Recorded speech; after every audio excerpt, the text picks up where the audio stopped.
Tonight on WTOP-10 Nightly News, as the temperatures rise, what you need to know about burn bans in the county.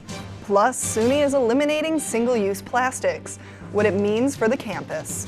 And the New York State budget passed. What does that mean for us SUNY Oswego? WTOP-10 Nightly News starts now.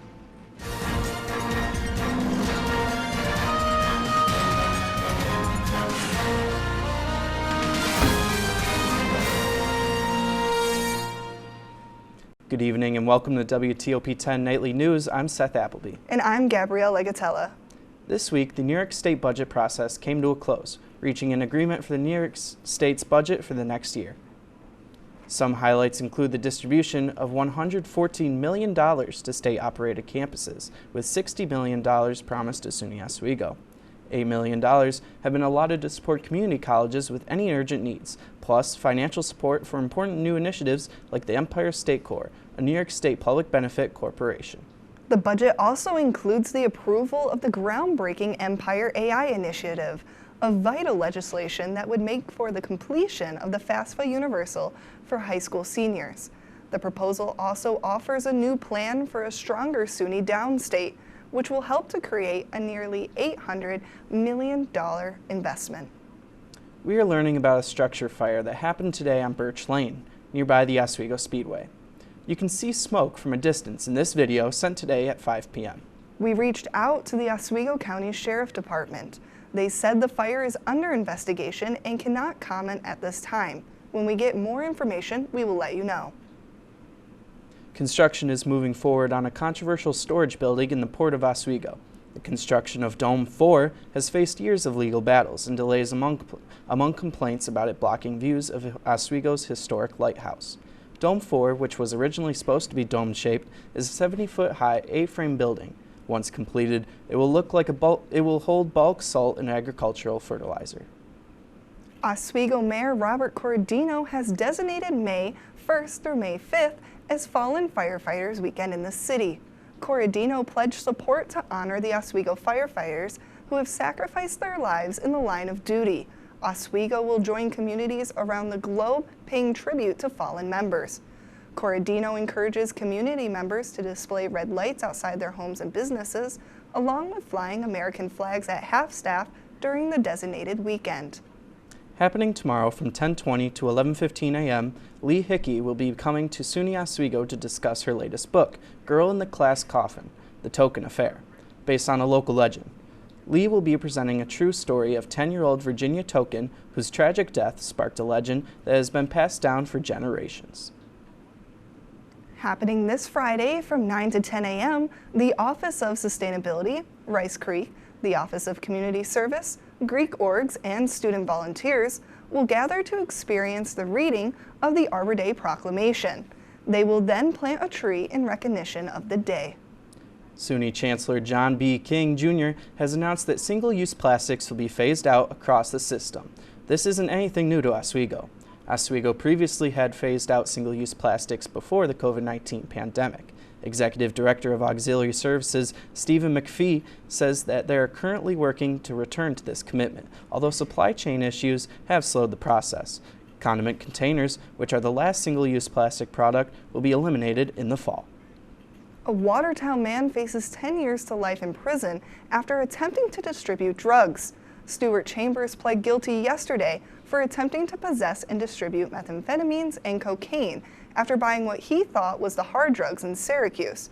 According to Drug Enforcement Agency agent David Proud, the drugs were swapped out with a sham substance, which Chambers bought after the DEA found out about his intentions to buy real drugs. Chambers' sentencing is scheduled for August 20th. Syracuse man Pat Hughes was found dead today after originally being reported missing. Syracuse police say he was found around 3:15 p.m. in the 1900 block of Burnett Avenue, and that his death does not appear criminal in nature. In the missing persons report, police said that Hughes had made suicidal threats in the past and that he may have had a shotgun. On dry, windy days like today, it is important to remember a statewide burn ban is in effect until May 14th. The National Weather Service says although the spring has been relatively wet, fine fuels like dead grass and leaf litter will dry out quickly in these conditions. If a fire were to start, These conditions would allow it to spread quickly and make it hard to contain. The Department of Environmental Conservation reports the fire risk across the state is currently listed as moderate. And it was pretty nice outside today, but will this nice weather last? For that, let's take a head look over to Storm Team 10 meteorologist Bradley Jacobs. Thanks, guys. And with that state burn ban, it is our typical drought season, so we do ask that you please do not go out, burn any fires of any kind until after that May 14th, May 15th deadline. But looking into our headlines, we do have cool and rainy weather ahead in the coming days, with a potential freeze occurring Wednesday night as temperatures will dip down to about 28 to 25 degrees or so. So if you have any outdoor plans, you might want to start preparing how you're going to treat that upcoming freeze. And then the sun will return later this week and warmer temperatures early next week. I'll have all this and more in my full weather forecast ahead. But for now, back to you guys over at the desk. Thanks, Bradley. Coming up later tonight, Biden prepares to send aid overseas. And how the Israel-Gaza conflict continues to spark new conversations of free speech on campuses.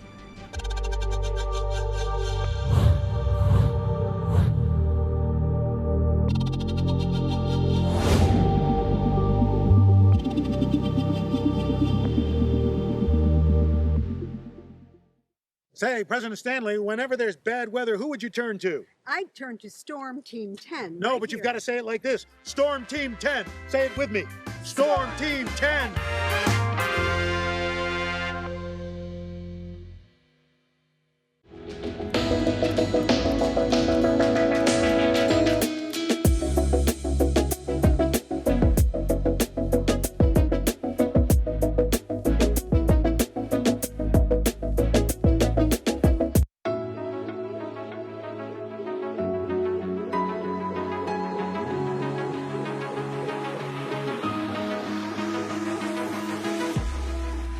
Roll it.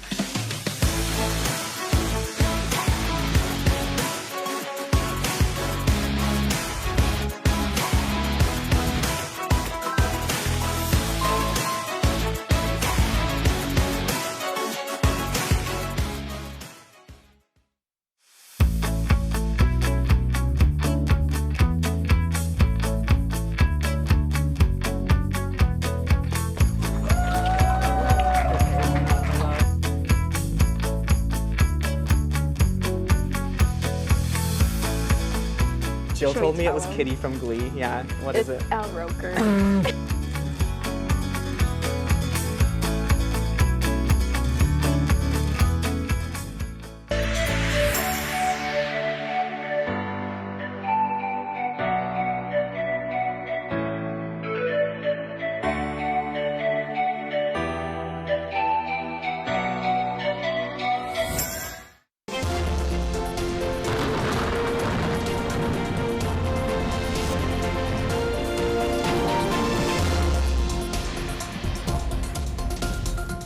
Good evening and welcome back to your nightly news. I'm Storm Team 10 meteorologist Bradley Jacobs, and taking a look at our current conditions outside, it's currently sitting about 55 degrees, and we do have some incoming rain showers on the way, so that was just enough to give us that rain graphic for tonight. Winds are coming from the southwest about 9 miles per hour, so with gusts up to about 15 miles per hour.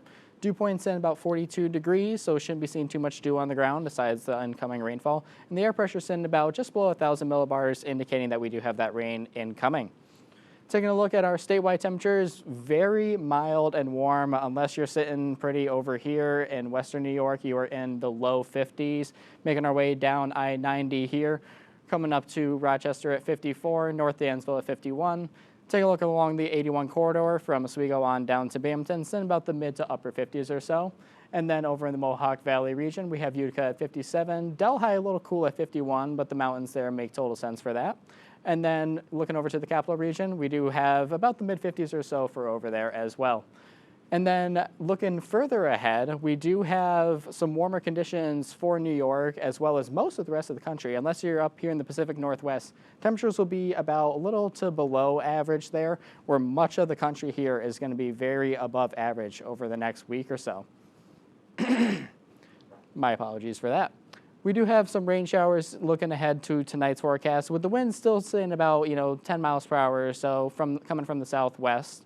And then taking a further look into our 7-day forecast, we do have the rain continuing tonight into tomorrow. That should clear out by the afternoon with clearing skies throughout the day.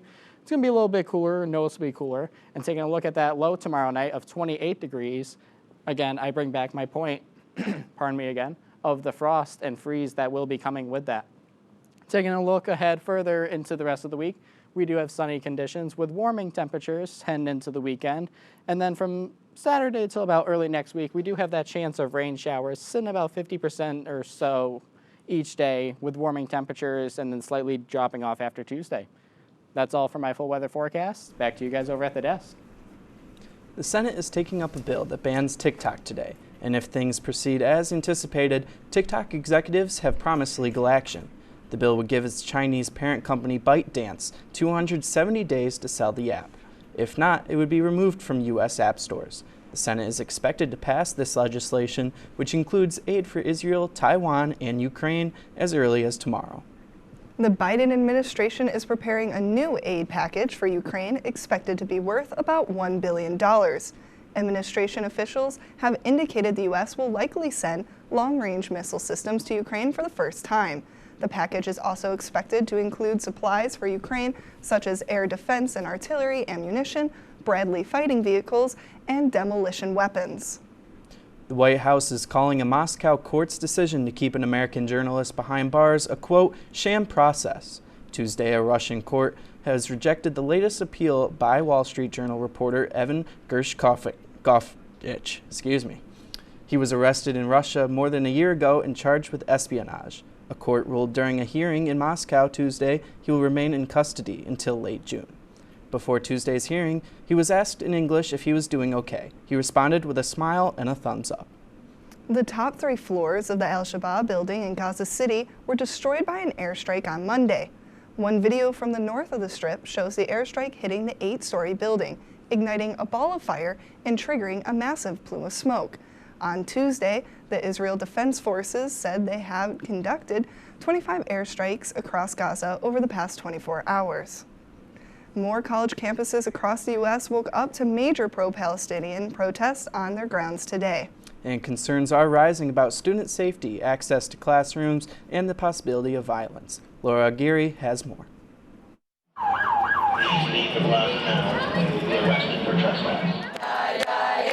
Communal. About some matzo ball soup.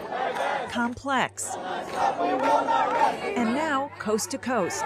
Pro-Palestinian protests demanding an end to the war in Gaza taking root on college campuses across the U.S. A lot of people have been galvanized and inspired to join us. Pro-Palestinian supporters have condemned university crackdowns on their demonstrations and free speech. Meanwhile, escalating anti-Semitic incidents have left many students, mostly Jewish, fearing for their safety. Still, Jewish students at Columbia hosted a Passover Seder Monday evening for everyone, regardless of faith or political views. On Passover, it's important to stand up for oppressed people everywhere, whether they're Jewish or not.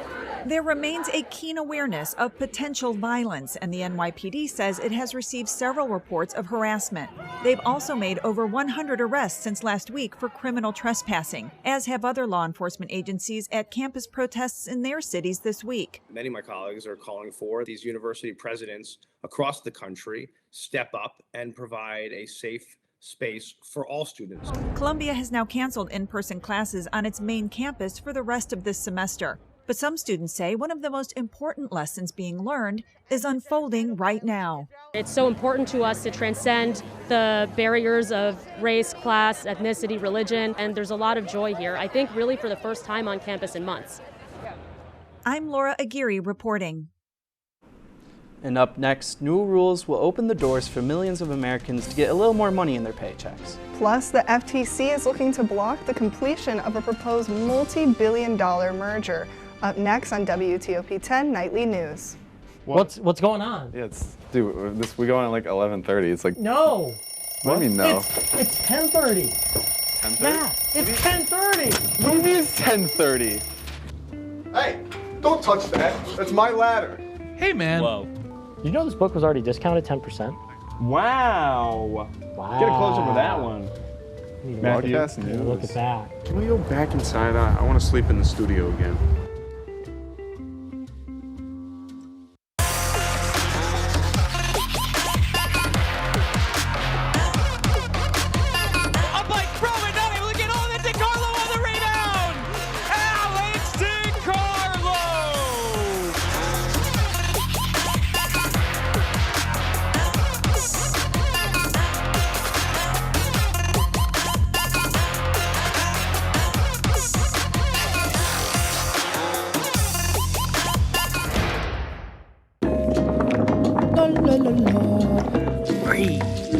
la la la.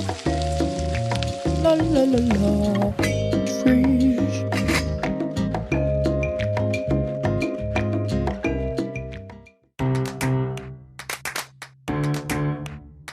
We'll deep dive into our feelings in our Real Talk segment. Stay tuned because it's about to get real.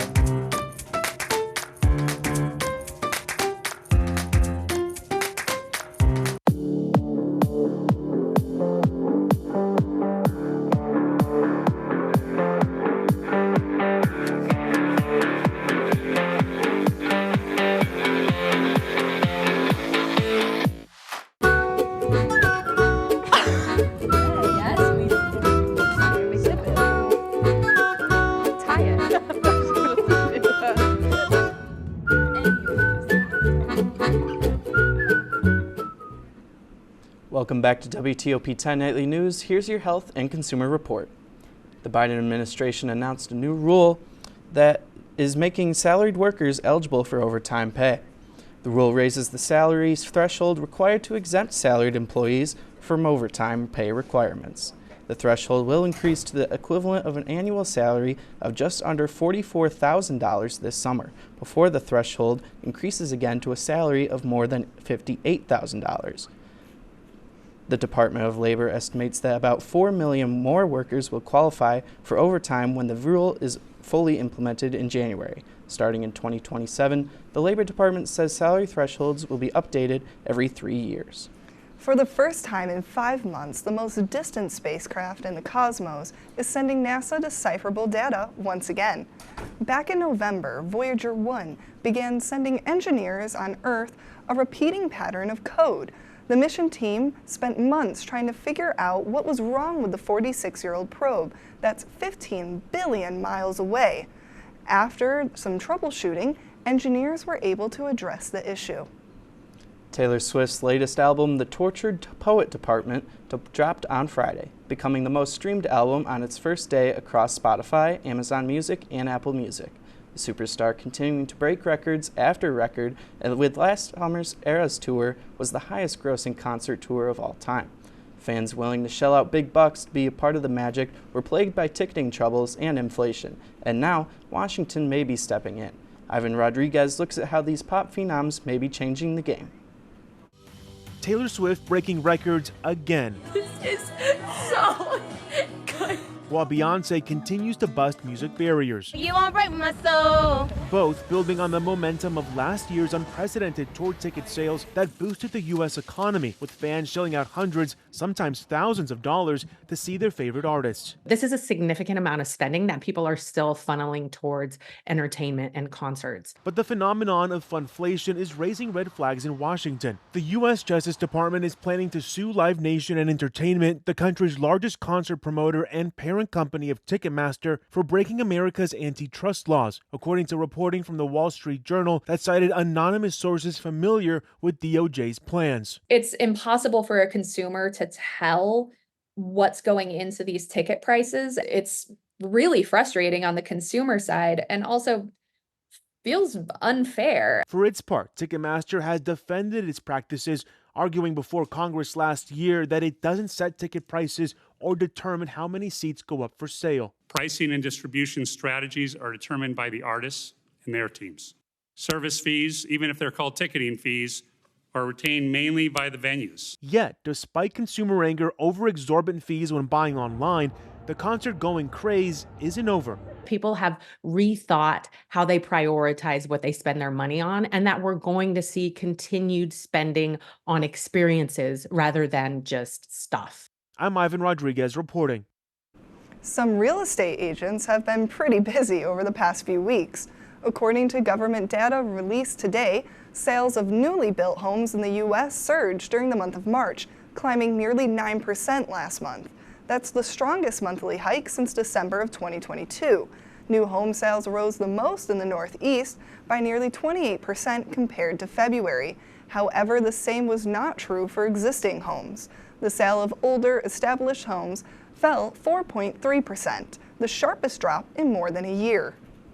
The Federal Trade Commission is suing to block a multi-billion-dollar merger of two luxury fashion companies. In the suit, the FTC is fighting the $8.5 billion merger between Tapestry and Capri Holdings. Federal regulators are concerned that the merger could ultimately lead to higher prices for consumers and says that the merger threatens to remove competition out of the market. Tapestry is the parent company of Coach and Capri Holdings, which owns fashion brands such as Michael Kors and Versace. Capri says that it disagrees with the lawsuit and that consumers have plenty of choices of where they could buy handbags. And coming up in sports, Cameron Carvalho is over here at the monitor. Cameron, can you give us a quick preview? Sure thing. Coming up after the break, season's coming to a close for Oswego lacrosse, plus chaos in pro hockey and basketball playoffs. All that and more right after this.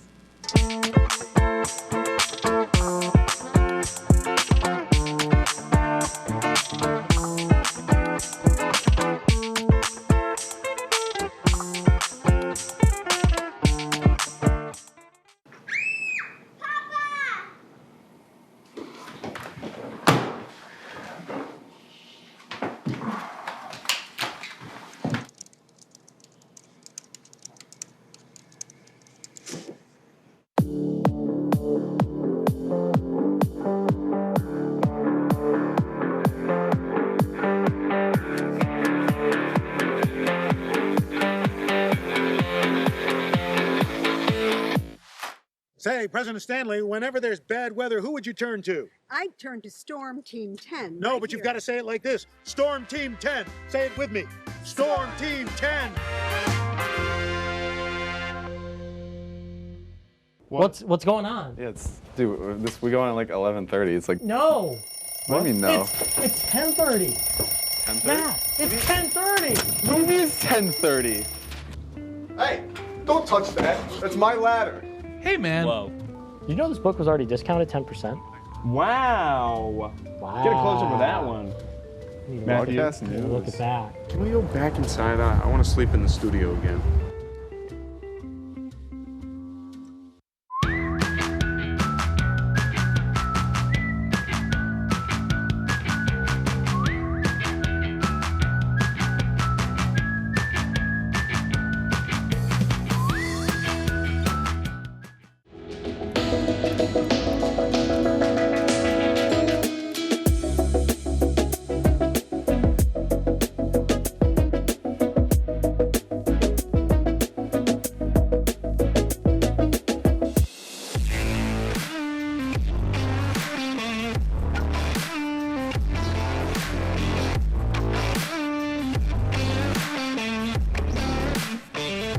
Welcome back to WTOP-10. I'm Cameron Carvalho here with tonight's sports report. The SUNY Oswego baseball team took on SUNY Plattsburgh today in a road doubleheader and split the series. The Lakers dropped Game 1 by a score of 9-4 as Jelani Hamer scored 3 runs for Oswego, but a spread-out Plattsburgh attack proved to be too much. They got their redemption in the second game, though, as Hamer again led the way with 2 runs and 1 home run in a 7-5 Lakers win. The Lakers will face off against Plattsburgh again tomorrow at noon. Tomorrow is a big day for the SUNY Oswego lacrosse, as both the men's and women's team will take on SUNY Cortland at home. The women's team will start the day at 4 p.m. in their final regular season game before the first round of the SUNYAC playoffs on Saturday. The Lakers are third in SUNYAC with a 6-2 conference record. On the men's side, tomorrow's 7 p.m. game is their second to last regular season game before they play Oneonta on Saturday. Oswego is tied for second in the SUNYAC standings with a 4-1 conference record and are likely to play in the SUNYAC semifinals on Wednesday. The New York Islanders have fallen into a significant hole against the Carolina Hurricanes in round 1 of the NHL playoffs, finding themselves down 2-0 in the series.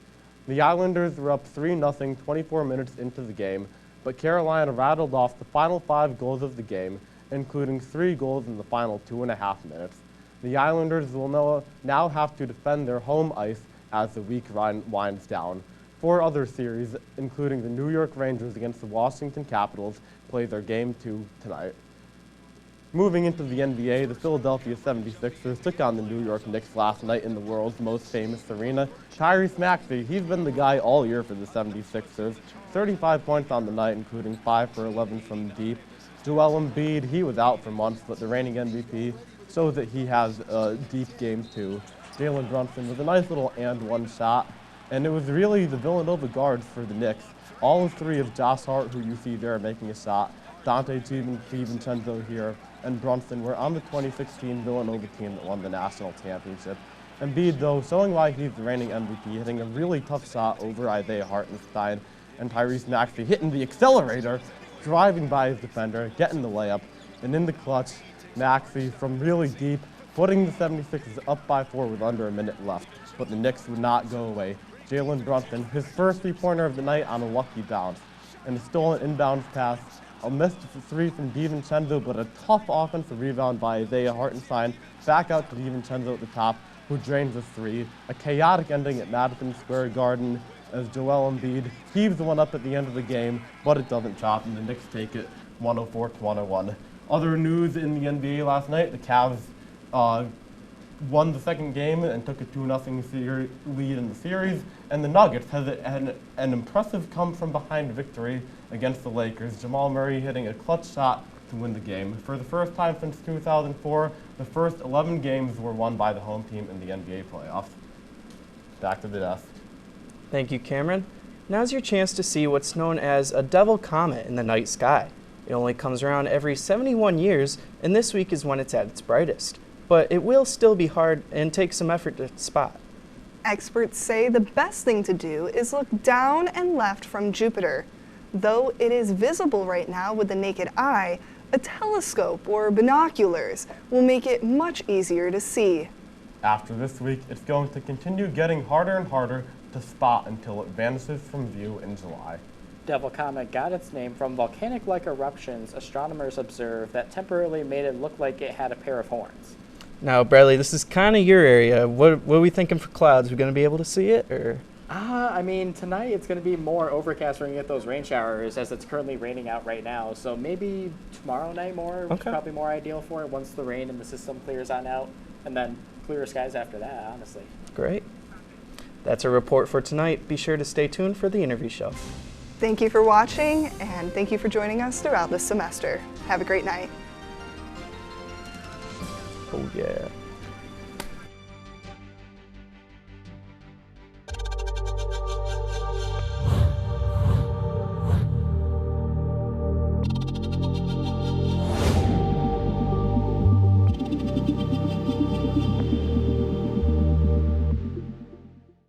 Say, President Stanley, whenever there's bad weather, who would you turn to? I'd turn to Storm Team 10. No, right but you've here. got to say it like this. Storm Team 10. Say it with me. Storm Team 10.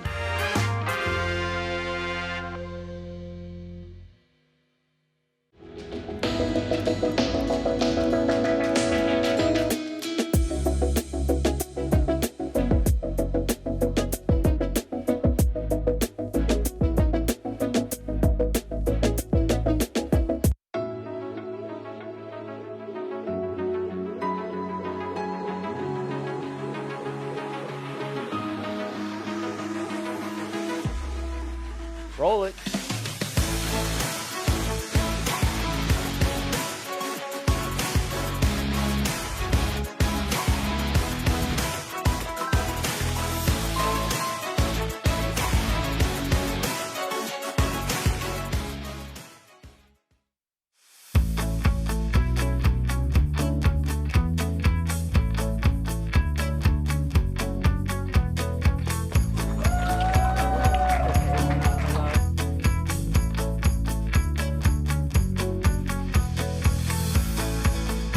Jill Should we told me it tell was him? Kitty from Glee. Yeah, what is it? Al Roker.